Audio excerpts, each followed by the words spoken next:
Good morning children. मैं अनिश sir आपका स्वागत करता हूं भारतीय ज्ञान मंदिर के ऑनलाइन क्लासेस में यूट्यूब चैनल पर। बच्चों, आज हम क्लास 4 का चैप्टर 8 पढ़ेंगे जिसका टाइटल है काइट्स। काइट्स यानी पतंग। बच्चों, जैसे कि हम सबको पता है काइट्स उड़ाना सबको पसंद है। हम लोग भी बचपन में काइट्स उड़ाते थे, आप लोग भी कभी ना कभी पतंग उड़ाए होंगे। तो इसका इतिहास के बारे में कोई जो राइटर है इसके हिस्ट्री के बारे में थोड़ा सा इसमें बताएं। तो आइए हम लोग जानते हैं कि काइट्स क्या है, काइट्स कब इसकी शुरुआत हुई थी। ठीक है, चलिए। A kite is a carry up by the wind, tugging at the string, it pull upward, dipping and flying. Kite पहले क्या होता है इस चीज को समझिए। काइट जो होता है वो हवा से उड़ने वाला एक चीज होता है जो कि रस्सी के द्वारा बांधा रहता है, मतलब धागा के द्वारा, जिसको कहते हैं धागा नहीं बोलते, जैसे कपड़ा सिलते हैं, उस धागा के द्वारा जुड़ा हुआ रहता है और हाथ में हम लोग लट पकड़ते हैं और ऊपर वो उड़ते रहता है। आप लोग देखते होंगे। और the string on wind, the kite climb higher and higher into the blue. Into the blue का मतलब यहाँ स्काई से है, मतलब आसमान में वो आगे की ओर बढ़ते जाता है। जब हम यहाँ से रस्सी छोड़ते जाते हैं वो बढ़ते जाता है। आप देख सकते हैं पेज नंबर 45 में, आप लोग इंग्लिश के बुक पेज नंबर 45 में देख सकते हैं कि कैसे ये आदमी नीचे लट पकड़ा है और धीरे धीरे छोड़ रहा है। Flying a kite is a fun away to spend a bright day. People start flying kite over 2000 year ago. 2000 साल पहले। अब होता है असल में शुरुआत। वो परिचय था काइट क्या होता है जो आप लोग जानते थे। अब यहाँ से इसका हिस्ट्री, इतिहास बता रहा है कि 2000 साल पहले चाइना में सबसे पहले आविष्कार हुआ था काइट उड़ाने का। हर चीज तो चाइना से ही आता है यहाँ पर। Pastime of children and adult, और ये इंडिया में पास टाइम है, यानी कि जब जिसके पास फुर्सत का टाइम है वो इस समय पे पतंग उड़ाना पसंद करते हैं। आजकल तो लोग पबजी खेल रहे हैं, ऑनलाइन गेम्स खेल रहे हैं, मगर आज भी ये पॉपुलर है, लोकप्रिय है। At one time, kites were used to spy in warfare. Airplanes were not common in these days. ये एक समय में जासूसी के काम भी आता था। जो दुश्मन मुल्क है उसमें पतंग उड़ा के भेज दिए, किसी को पता नहीं चला, उसमें स्पाई कैमरा लगा दिए या कुछ चीज उसमें डाल के भेज दिए। ये पहले होता था। जहाँ पर एरोप्लेन को नहीं भेजा जा सकता है वहां पर भेजा जा सकता है। कुछ लोग कबूतर का भी यूज करते हैं, कुछ लोग पतंग का भी यूज करते हैं। स्पाई का काम करता है, जासूसी का काम करता है, हिडन कैमरे होते हैं। The aerial photograph where soldier out where enemy. बोलेगा कि सर तो इसमें क्या जासूसी करेंगे वो लोग, पतंग क्या जासूसी कर सकता है? तो जी नहीं, बिल्कुल वो कर सकता है। किसी भी अगले देश में पतंग को भेजकर उसके स्पाई कैमरा से वहाँ के जो सोल्जर है उनके लोकेशन को हम पता कर सकते हैं, ट्रैक कर सकते हैं। इससे हमें पता चल जाएगा कितने तादाद में वहाँ पर लोग हैं और इसके अनुसार वो प्लानिंग किया जा सकता है। तो ये आर्मी वाले करते थे। Scientist have used kite to carry instrument. अब देखो, आर्मी वाले भी यूज करते हैं, आम आदमी भी करता है मनोरंजन के लिए, आर्मी वाले जासूसी के लिए, और साइंटिस्ट भी करता है। अब साइंटिस्ट क्यों करता है भाई, अब आगे जानते हैं। Carry instrument high into cloud, this instrument would measure the record of temperature and wind speed. वो विंड का स्पीड और टेम्परेचर नापने के लिए भी यूज करते थे। आजकल तो बहुत अत्याधुनिक इंस्ट्रूमेंट आ गए हैं जो हाई लेवल पे यहाँ से बैठे बैठे टेम्परेचर नापते हैं, मगर आज से 200 साल पहले उतने हाई टेम्परेचर नापने वाले कोई मशीन नहीं हुआ करते थे। तो उस समय वैज्ञानिक क्या करते थे कि उसके द्वारा, पतंग के द्वारा इंस्ट्रूमेंट को बांध के आकाश में पहुंचा देते। Sometimes kite could not fly high enough. When this happened, many kites were tied together in train. The first kite was sent high and it could sail. The third, even fourth kite could be added that way. यानी एक साथ 3-4 kites को भी उड़ाए जाते थे। जब तेज हवा चलती थी, एक के पीछे एक करके भी उड़ाने का प्रथा थी। The American inventor Benjamin Franklin once conducted a famous experiment using a kite.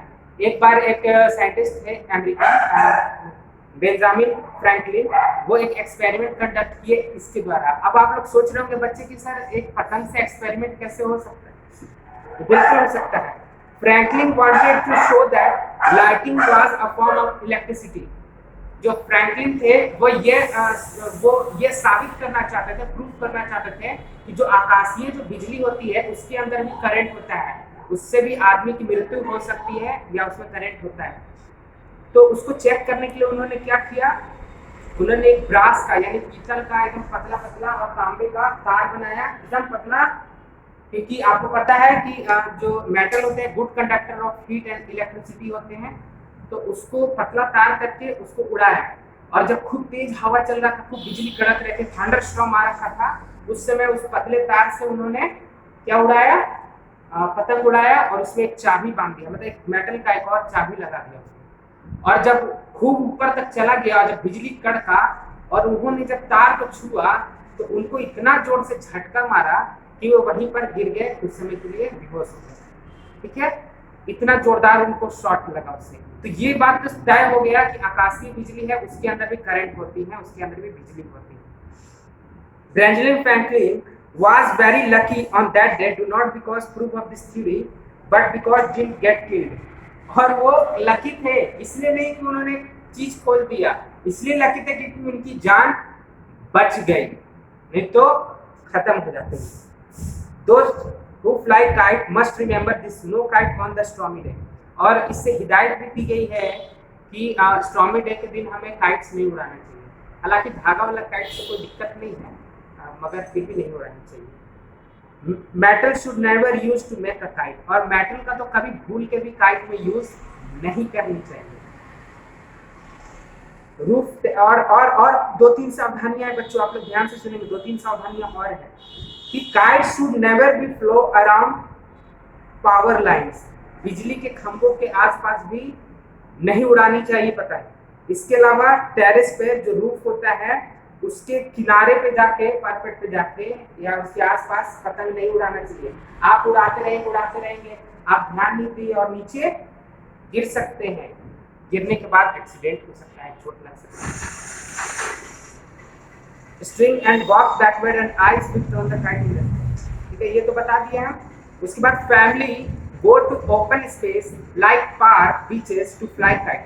कुछ फैमिली बीचेस पे जाते हैं, समुद्र के किनारे, कुछ पार्क में जाते हैं पतंग उड़ाने के लिए। और कहीं कहीं तो कॉन्टेस्ट होता है, गुजरात में पतंग उड़ाने का कॉन्टेस्ट होता है जनवरी के महीने में। गुजरात में बड़े बड़े सेलिब्रिटीज भी आते हैं पतंग उड़ाने के लिए। Experience flyer can launch their kite up in the sky in a few moment, no guys need other help them some patience. कभी भी पतंग जो उड़ाना है आपको कुछ समय के लिए, तो एक एक्सपीरियंस क्या कहते हैं, फ्लायर के साथ ही आप लॉन्च करें, उसके साथ ही आप उड़ाएं। अकेले में उड़ाना आपके लिए हानिकारक हो सकता है। India has had old tradition of kite flying. Indian ruler at once love his import from China. India में बहुत साल पहले से ही पतंग उड़ाने की प्रथा है, और ये चाइना से इंपोर्ट पहले करते थे। इंपोर्ट यानी आयात, यानी कि माल को ले आना, मतलब कि किसी दूसरे देश से सामान को खरीद के ले आने को आयात कहते हैं, इंग्लिश में इंपोर्ट कहते हैं। ठीक है, kite also become popular among the people because it is was easy to make them and one needed no special skill to fly them।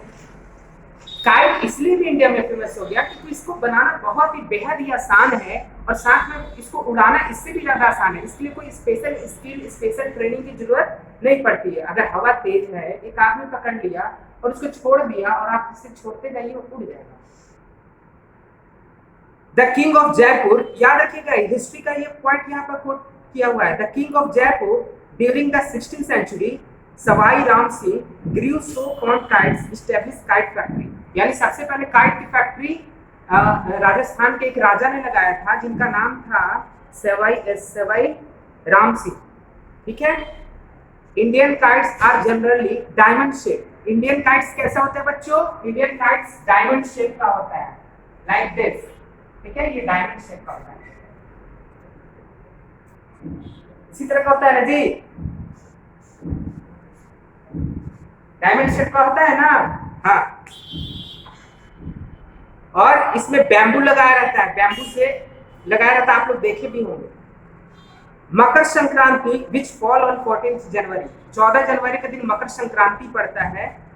In this great festival, Indian festival, on the Sankranti city like Jaipur and Ahmedabad, the sky look dazzling with the spectacular million kites of Stemensui.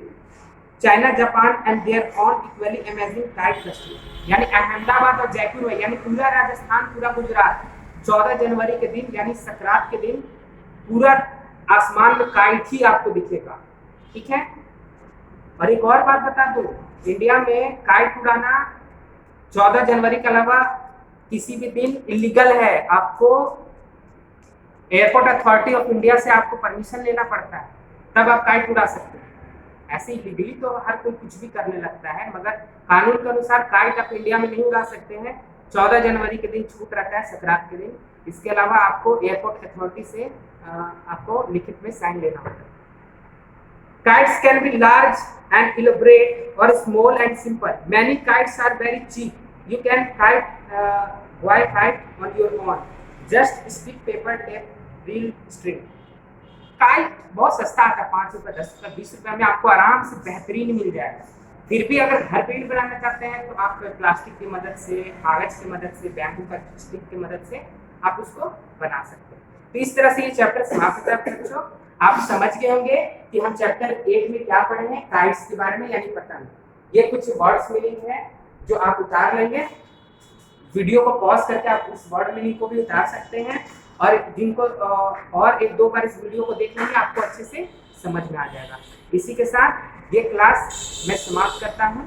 Thank you and have a nice day.